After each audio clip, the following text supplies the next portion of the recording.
How much cardio is best for fat loss and or body recomposition? Is HIIT training better or steady state cardio? Have you heard about heart rate training or zone 2 cardio, but you really don't know what that means? Or have you always just done cardio thinking the more intense and the more calories you burn, the more sweaty you get, the better? Kind of like a HIIT junkie, but don't really know if that's effective in helping you on your fat loss journey? Don't worry, in today's video, I'm gonna talk all about zone 2 cardio. What are the benefits of zone 2 cardio when it comes to fat loss, body recomposition, and so many other health benefits, how to calculate your zone 2 heart rate range, and how to track your zone 2 heart rate cardio sessions even if you don't have a smartwatch. And make sure you watch all the way to the end because I'm gonna give you a plan of approximately how many minutes of zone 2 cardio you should be doing for fat loss and body recomposition benefits, but also major health benefits. Okay, we're gonna get right into it, but of course, if you're new here, make sure you subscribe to my channel and hit that bell so you get a notification when I release a new video every single week, just like this one. My name is Michelle Roots, kinesiologist, personal trainer, nutrition coach, and fitness and fat loss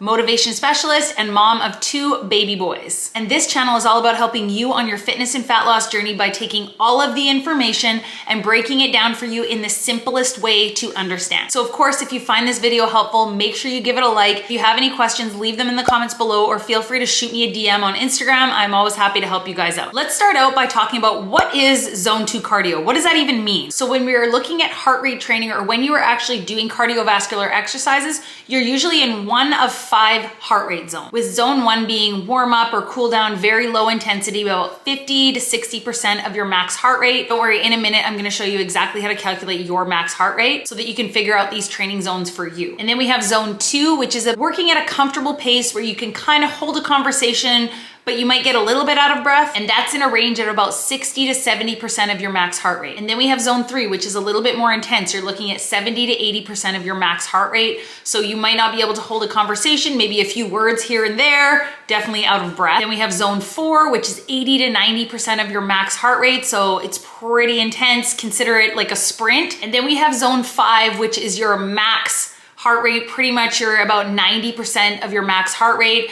Usually you can only last in zone 5 for about 60 to 90 seconds, depending on your fitness level, but zone 5 is the maximal effort. So looking at all of these different training zones, what's so great about zone 2? So without getting too scientific in this video, because I wanna keep it simple to understand, during zone 2 cardio, so when you're about 60 to 70% of your max heart rate, your body's primary fuel source is fat.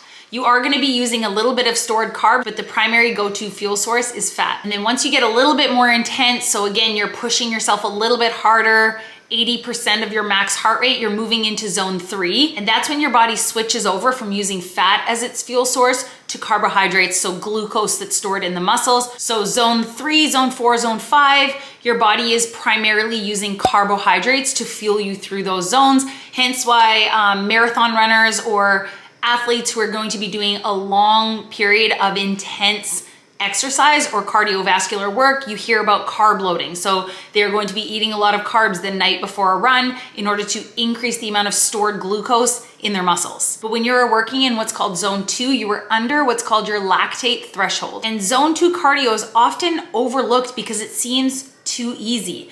The whole world we live in right now is HIIT classes, crazy intense cardio spin classes and body weight HIIT and all of these things where as much as you can, go as hard as you possibly can, destroy yourself, which is good. It has its place in your training program. But I think because walking or something simple like zone 2 cardio seems almost too easy and you're not burning a lot of calories while you're doing it, it definitely gets overlooked, but it does have a huge role in both body fat loss, body recomposition, and overall general health, which I'm gonna talk about now. So what are the benefits of zone 2 cardio? So there are so many benefits when doing zone 2 cardio, and I'm gonna give you a quick little simple science lesson. So mitochondria, they are known as the powerhouse of the cell. So all of your cells have these little powerhouses called mitochondria. And it's very important that they are working properly because they are responsible for your overall health. So if your mitochondria aren't working correctly, you are at higher risk for things like cancer, heart disease, type 2 diabetes, insulin resistance, and metabolic syndrome. And mitochondria in your cells are also responsible for something called metabolic flexibility, meaning your body's ability to use fat as its main fuel source during low intensity exercise. So doing regular zone 2 cardio can not only increase the amount of mitochondria you have, but also improve the effectiveness of the mitochondria you do have. So when we were looking at not only fat loss, we were looking at overall general health and living a longer life. Zone 2 cardio can definitely help you live a healthier, longer life and boost your immune system, which we all really need right now. It can also help lower your resting heart rate, decrease your blood pressure, improve insulin resistance. Zone 2 cardio is also great for fat loss. So when you are doing zone 2 cardio, you are recruiting your slow twitch type 1 muscle fibers. And these muscle fibers have lots of mitochondria in them, and they use fat oxidation, so fat as their primary fuel source, to make them work. So if you're looking to decrease your overall body fat percentage, zone 2 cardio can definitely help you with that, as well as improve your aerobic base and your cardiovascular fitness. A lot of athletes will use zone 2 cardio to help them improve in their zone 4, zone 5 cardiovascular. Because of its lower intensity, you can work for a longer period of time, meaning increase your calorie burn, and you don't necessarily need as much recovery. That's why zone 2 cardio is great. You are not running your body into the ground. You don't need a huge amount of time to recover from zone 2 cardio like you would from an intense, crazy HIIT workout. You don't have to worry as much about overtraining. So if you are working at an intense zone 4, zone 5, you're doing sprints, it's gonna break down your body a lot faster, and you are at a risk of overtraining, especially if your goal is to build more lean muscle. You don't wanna be doing too much HIIT cardio, like every single day, intense HIIT cardio after or before a strength session, because you're almost gonna counterbalance and you could actually overtrain. Whereas when you are doing your zone 2 cardio, you're still gonna get the benefits of the fat loss, the cardiovascular, the heart health, all of the things, the calorie burn, but you're not necessarily running your body into the ground, and you can do it every single day if you want. I can actually 100% vouch for this. Prior to having kids, I was one of those HIIT maniacs. I always had that mentality of, I just wanna sweat. I wanna burn as many calories. I want my watch to say as many calories as I've burned. I wanna run myself into the ground every single day, 6 days a week, 7 days a week sometimes, because the calorie burn, and I wanna work really hard. But I wasn't able to build as much lean muscle. Even though I was strength training, I was almost overtraining on the HIIT cardio side, versus now I'm the leanest I've ever been after 2 kids. And now I do about 1 HIIT cardio session a week. I strength train 3 to 4 times a week. And then the rest of my workouts are zone 2 cardio 2 to 3 times a week. And that means probably taking my kids for a walk, or going for a walk myself, or doing light cardio on the rowing machine at my studio, anything like that, where I'm in this zone 2 range.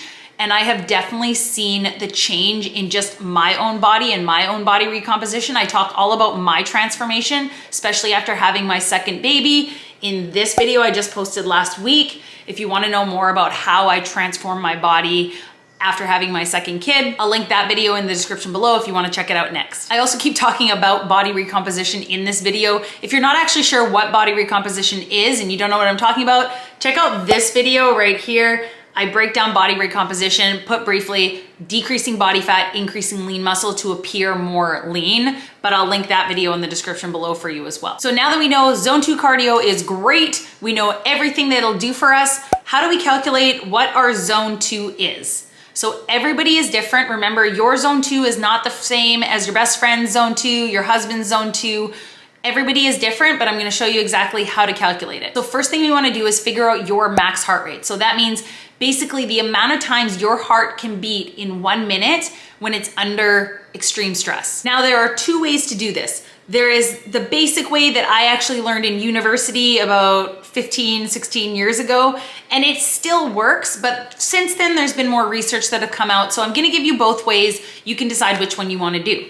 The most basic way to find your max heart rate is 220 minus your age. So for example, I am 39 years old, so I would do 220 minus 39. That gives me a max heart rate of 181. Now the thing is with this calculation, if you are just looking to start zone 2 training and you're not really an extreme athlete and you're looking to really dial it in, this calculation is perfectly fine and a great place to start. But if you're looking for a more detailed formula, I'll put the formula in the description below as to how you can get a way more detailed max heart rate calculation if that's what you're looking for. But again, If you're just a beginner and you're looking to start getting into zone 2 heart rate training, 220 minus your age will be a perfect starting block. So now all we're gonna do, we know that zone 2 training is 60 to 70% of your max heart rate. So with my calculation, I'm gonna go 181 times 0.6 and 181 times 0.7. So for me, that gives me a rate of 108 beats per minute to 126 beats per minute. So when I go out to do my zone cardio, I wanna keep my heart rate within that zone. So if your heart rate's at 100, you're gonna push a little bit harder to get your heart rate up. If your heart rate's at 140, you need to pump the brakes and slow it down and go at a more steady pace. So again, these numbers aren't set in stone. These are all just estimations, but a great place to start. But now that we know our numbers, how are we gonna track that during our zone 2 workout? So one, if you have an Apple Watch, a Fitbit, a Garmin, any kind of smartwatch that you use to track your workouts, it is probably most likely going to tell you your heart rate right on your screen, right on your wrist as you're working out. That is probably the simplest way to do it. But if you don't have a smartwatch or you don't wear one, there are 2 other ways that you can make sure that you are in zone 2 during your workout. First way is simply just checking your pulse. So if you've been exercising, exercise for about 10 minutes, and then you're gonna stop what you're doing. You're gonna take your 2 fingers and put it right on, this is called the radial side. So remember, thumbs up. You're gonna go on your thumbs up side, right in here, and you're just gonna press down. Once you feel your pulse, you're gonna time yourself for 15 seconds and time how many pulses you feel in 15 seconds. And you're gonna times that by 4. And that's gonna give you your heart rate at that moment in time. The second way is what we call the talk test, or rate of perceived exertion. So with the rate of perceived exertion, basically what it is, scale of 1 to 10, 10 being, I literally am working the hardest I've ever worked in my life. I can't breathe, I can't talk to you. We're in that zone 5. 1 being, I'm sitting here right there, not really doing anything. I literally got up, went to the fridge and came back. So that's your 1, that's your 10. If you're in zone 2 cardio, you wanna be at about a 5 or 6. So again, like I said before, you were able to hold a conversation, but you might not be able to sing a song. Now, Beyonce probably can sing a song while she's doing zone 2 cardio because she's the queen and we've all seen her on stage. But the average person probably hold a conversation, but you might be a little bit out of breath, but not too much out of breath that you can't hold a conversation. But those are just 2 other ways. I feel like the majority of people have Apple Watches or Fitbits or whatever now, but if you don't worry about it. You don't have to run out and get one. Of course, best case scenario, you do have one because it's gonna give you direct feedback right on your wrist as to what your heart rate is. But if you don't, you can use these 2 other factors. And last but not least, as promised, how much of this should you do a week if your goal is fat loss or body recomposition, or just longevity of life and decreasing your risk for type 2 diabetes, heart disease, cancers, all of these things, and just boosting your immune system. Again, that's why we all exercise in the first place, right? Fat loss is great, but in turn, it's going to overall help your health. The general prescription is about 150 minutes a week of zone 2 cardio to get the best benefits. These are all just estimations, but a great goal and something to think about. So for example, if you strength train Monday, Wednesday, Friday, maybe Tuesday and Thursday are your zone 2 cardio days. You go for an hour at that steady pace, or you could break it down to 45 minutes, 30 minutes, whatever you have, but just keep in mind 150 minutes a week minimum, and let's see how you feel. Again, I'm not hating on HIIT cardio. I do it myself. I teach metabolic HIIT cardio classes down at my fitness studio. So I hope in this video I've kind of helped you understand the benefits of zone 2 cardio. If you are on a fat loss journey and you're not really seeing results, you're doing your strength training workouts, but you're not really hitting your 10K steps every day, and you might not be doing this zone 2 cardio, it might be something you wanna try out. Again, I speak from experience as to how zone 2 cardio and just focusing on slowing things down and not being so intense all the time and just going for longer cardio sessions, how much it has helped me in my own body recomposition and sustainable fat loss. So leave your questions in the comments below. I always do my best to answer every single question. Or again, you can shoot me a DM on Instagram. But if you're interested in personalized nutrition coaching or fitness and nutrition coaching, I'll leave a link in the description below as to where you can find out more about working with me one-on-one to really reach your fitness and fat loss goals. Of course, I hope this video was helpful today, guys. Thank you so much for all of you who subscribe to my channel and keep telling me how much these videos are helping you. It's motivating me to keep bringing the videos for you guys and keep educating you. Thanks again for watching, and I'll see you next week.